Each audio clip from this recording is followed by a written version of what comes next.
We're getting really close to finishing these renderings. At this point, I'm happy with where the design has landed, so now it's about capturing it in the best way possible. I already have one strong hero image, but I want to find additional views that highlight some of my favorite moments in the space, and explore different lighting conditions.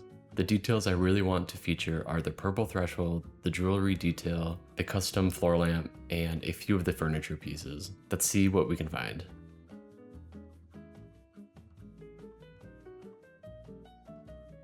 For these images, I knew I wanted to work in a portrait orientation because it gives the renders a more editorial feel. My process for finding new camera angles is pretty straightforward.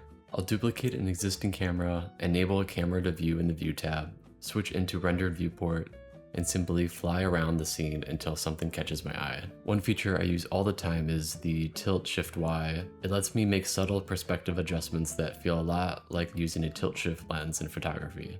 Once I find a composition I like, I set the focus point by placing my cursor where I want the focal plane, adding an empty, and renaming it to something like F2 for Focus View 2.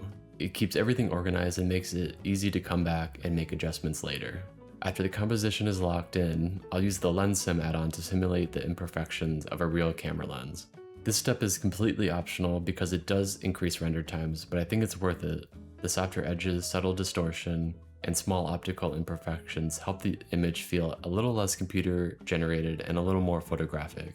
Now let's go over the final render settings I used. I'm rendering with 256 samples and a 0.005 noise threshold. My maximum light bounces are set to 8. For clamping, I use a 10 for direct light and 35 for indirect light. I also enable Simplify with a 2K texture limit, which helps reduce memory usage without making a noticeable difference in image quality. For the pixel filter width, I lower it from the default 1.5 down to 1.3 to get a slightly sharper image. For color management, I'm using HGX.